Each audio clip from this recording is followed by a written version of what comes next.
What's up,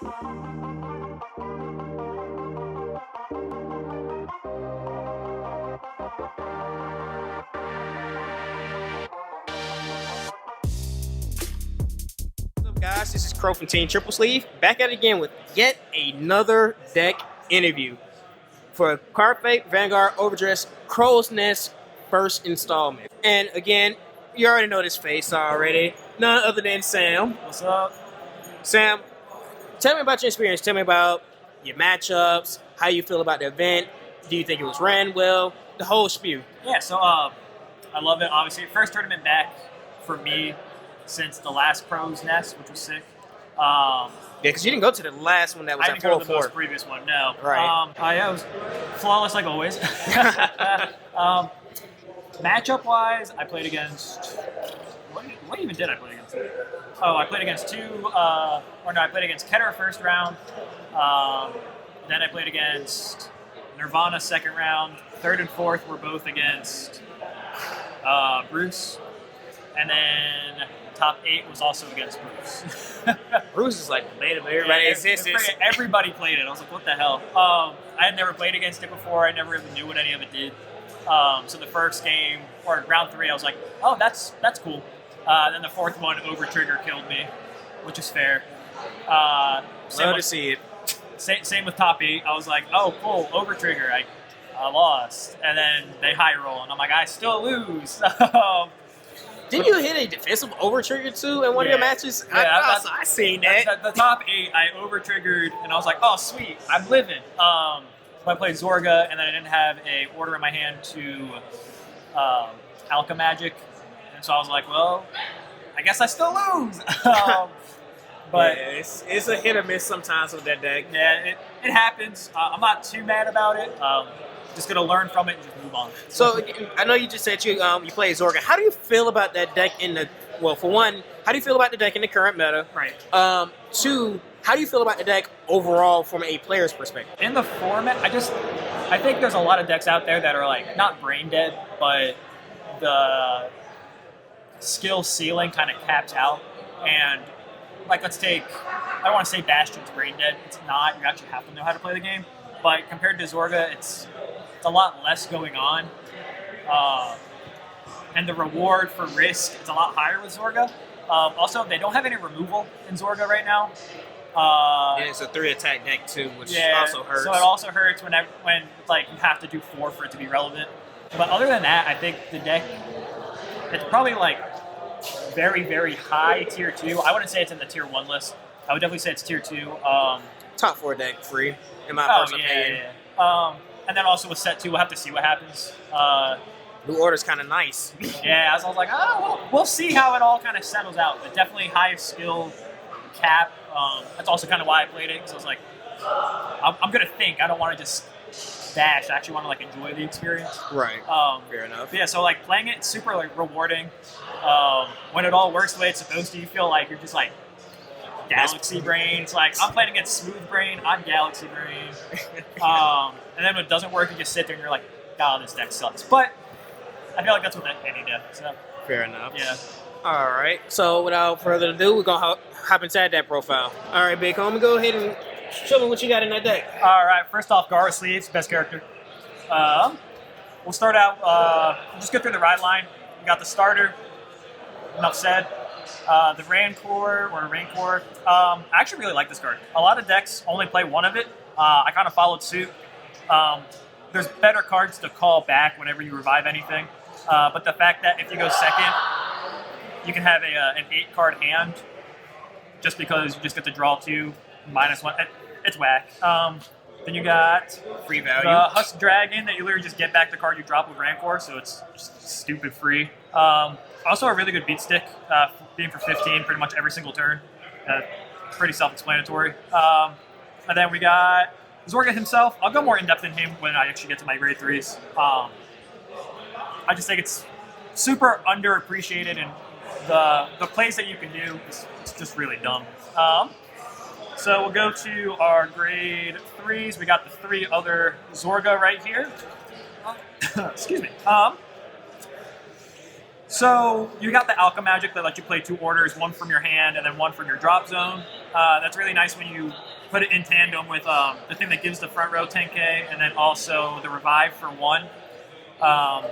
That's pretty much the main shtick that you're going for right now. His second effect, being able to res something for 1 counterblast, and mixed with the other Blitz order that we have, allows you to make just defensive fields for essentially nothing. Or you can call it that, or you can counterblast 1 and get the grade 1 Mantis after you do all of your other plays and still gain power buffs that way. Have you ever used Zorga skill to bring back Zorga so that way you can get a Persona ride again? Yeah, I do that almost every single time. That's also one of the downsides, is you have to Persona ride every single turn. Because again, the deck only attacks 3 times, and so we need them to be as big as possible every time. And also the deck eats soul.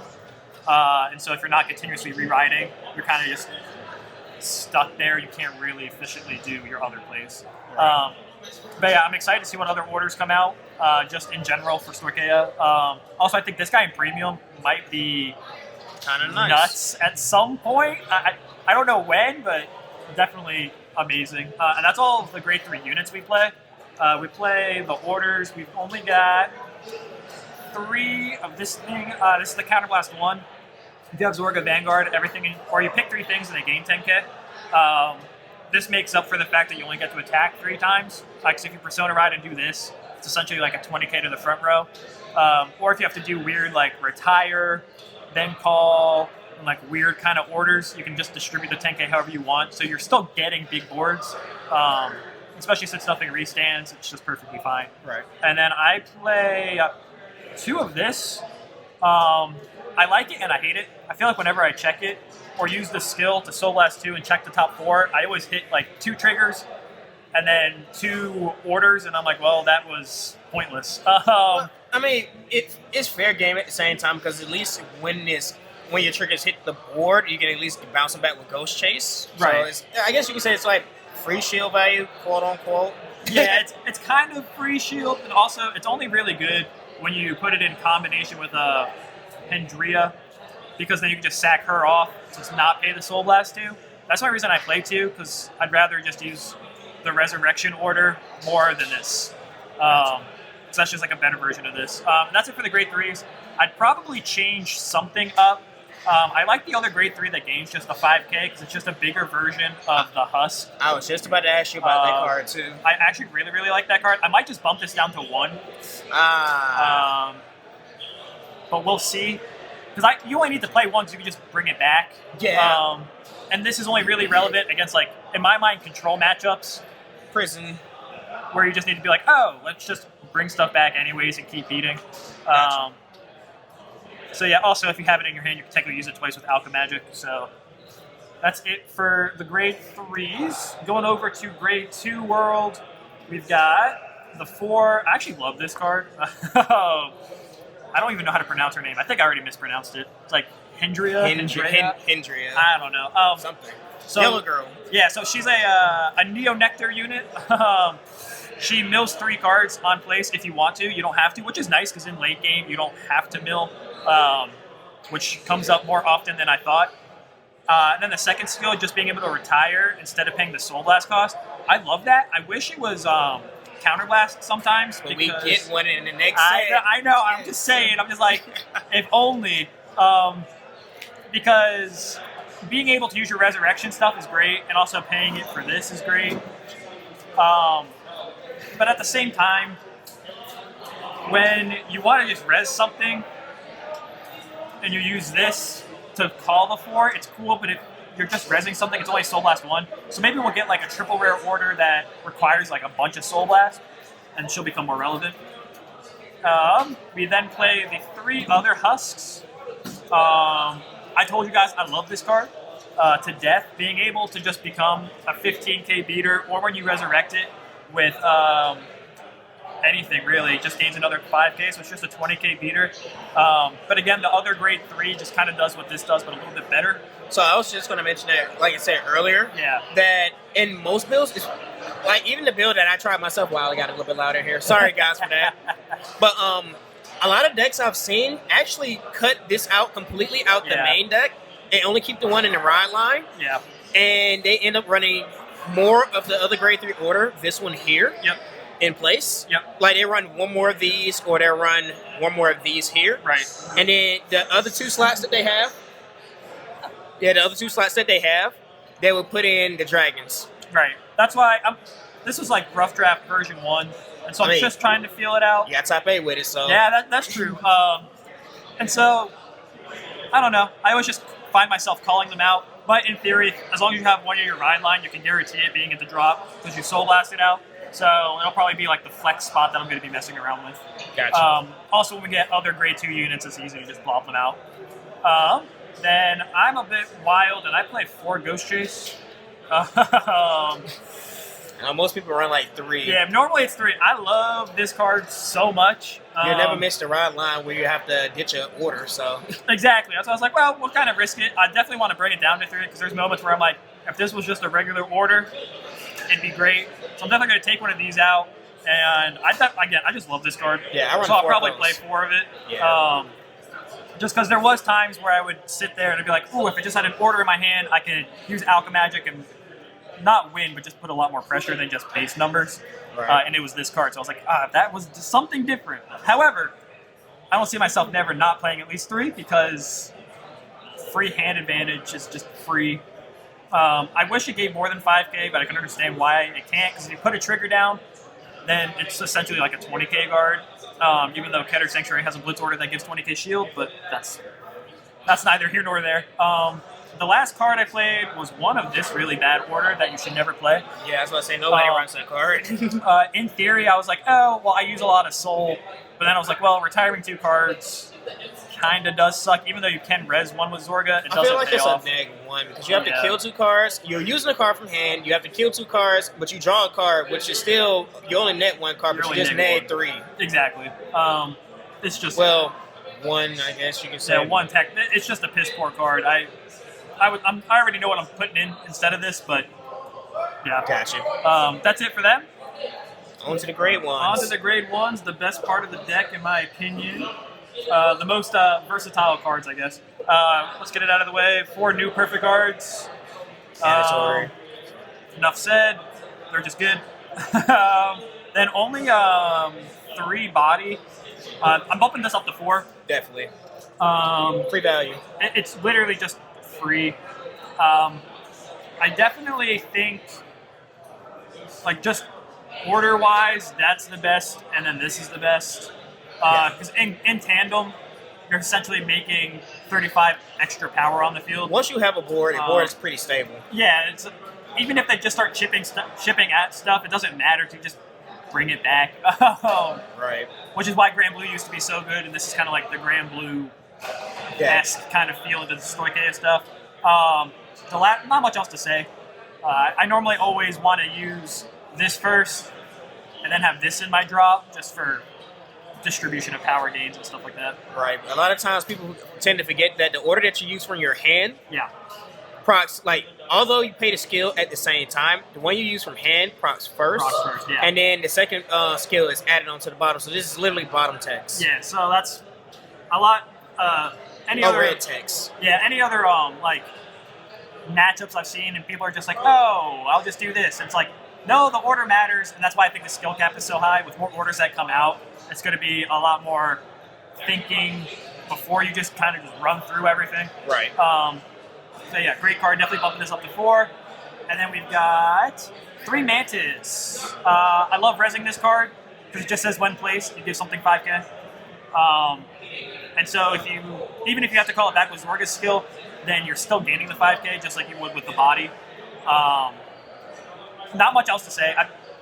It's just amazing. I don't know. I'm also getting used to grade 1s only having 5k shield. Oh yeah, not 10k. So it's B like, for too long. Yeah, so I'm like, I don't know. I don't see myself bumping this card up. I think 3 is a good number. 3 is fine. I wish I could play less. I think 3 is a perfect number because you need to see the card. Yeah, once it's on the field, it's not really going anywhere except for certain matchups, and so it's just kind of like, well, I might as well just play more to gain more power. Right, exactly. So that's it for the main deck. It's pretty self-explanatory, pretty simple, but at the same time, I think it's a lot more complex than if I were to play, like, I don't know, like nirvana. It's like, ooh, I just overdress and just swing a bunch of times. Right. Going in 4 heal, they look great. Enough said. 4 draw. I think you need to play draws right now. Some people run fronts instead, but it's player's preference at that point. I like the draws because I like to dig, and I also just want to guarantee that I have orders. And you can ditch it for your ride line and not feel bad. Ditch the 15k shield. Exactly. I don't know. I just think until we get more complexity that's already in the game, just bigger hands equal better chance of surviving. Right. Especially against aggro matchups. Then I play before crit. They're crits. And then I actually do play fronts. I play rainbow, or sorry, 3 fronts. That's not a front. 3 fronts. It can be a front. Trust me. Again, since we only attack 3 times in the game, or per turn, I want them to be as big as possible. I'm also a little bit more of an aggressive player with the deck. I'll go like grade 2 turn, slap some stuff down, and then just ghost chase them back to my hand afterwards. And so the front triggers just come into play. That's also great when you check it, and then your opponent's like, oh crap, now everything's a little bit harder to guard. I don't think that, like, I've never once checked this and been like, oh, I wish this was a crit. Or same vice versa, like a draw, oh, I wish this was a crit. The fronts just put in too much work, in my opinion. Gotcha. At least for right now. Again, set 2 comes out, and this could all complain. Like, depending on what ends up being relevant, it might change. I was also planning on playing against a lot more Keter Sanctuary. And I was like, fronts are good for when I want to bash into their grade 3s since I don't have removal. And then the draws were good because I was like, I know I'm going to need to search for my PGs so that I can keep recurring them with ZORGA skill. Right. And then we got the over trigger. This thing does everything. It's like you draw. So overdress or over trigger effect, you get to draw 1. It's literally all the triggers. But then you draw a card. Then you give something a crit. Then you give something 10k. And then if you are just losing or you're playing against aggro, you get to heal a card. Every time I drove check it, I never got to heal a card because we were at the same. And I understand why you can't be like, if you're at the same damage, then you can still do it. Right. But I'm also very afraid of this in premium. Oh, yeah, that card's pretty nuts. Because you can give something 1,000,000 and the crit. So my question for you, I'm going to ask everybody the same question. How often did you check this out of your, 5 games? Was it? Yeah, 6? 4, 5, 6 games? Yeah. I drove check it twice. How many times defensively? Defensively, once. How many times did you actually draw into it or mill it? Every other game I played. It was either opening hand, post-mull, or it was just, oh, I'm playing Zorga and I mill it, which is not the end of the world. Right. I definitely think people overreacted when over-triggers were announced. It does suck, like I said, like that's how I lost all my games where they were just over-triggers. But there's still skill to the game. Yeah, I'm like, you don't really play to the over-trigger. It's more like if you just play a solid game of Vanguard and then the over-trigger happens, then you either gain the advantage, or if it happens to you, then you're like, well, I guess I'm just going to deal with it. Right. I also think good players can kind of get out of those situations. If their opponent hits it and then they're like, well, crap, like I wasn't prepared. Right. Being able to adapt, I think, I don't know. I like this as like a determining who's good and who is just like butts at the game. Fair enough. I mean, I've been playing 10 years now, and I'm like, you kind of expect random stuff to happen in Vanguard. If you wanted to play a boring game, you'd play like Magic. No offense, but it's like if you don't want something like random happening, it's Magic. So right. I don't know. I love overtriggers. I think they're simple. So right. Yeah, that's it. Again, those couple changes I would make, and then probably play test it a little bit more. Gotcha. Again, I do thank you so much for participating. I will be holding another one, not next week, but the week following. Will you be participating in that tournament as well? Oh, absolutely. Awesome stuff. Hopefully I have a, bit more prize pot. Again, also, shout outs to you as well for donating some of that money to the prize pot as well. Heck yeah. I gotta support where I can. And I mean, if you're the one that's going out there on a limb and being like, oh, well, hopefully people show up. I don't want it all being on you. So right. It's all about helping the community. So I'm there. I appreciate it so much. Again, thank you so much. It was a pleasure having you. And congratulations on your top in this event. Hell yeah, man. All right, guys. This is Crow signing out. Peace.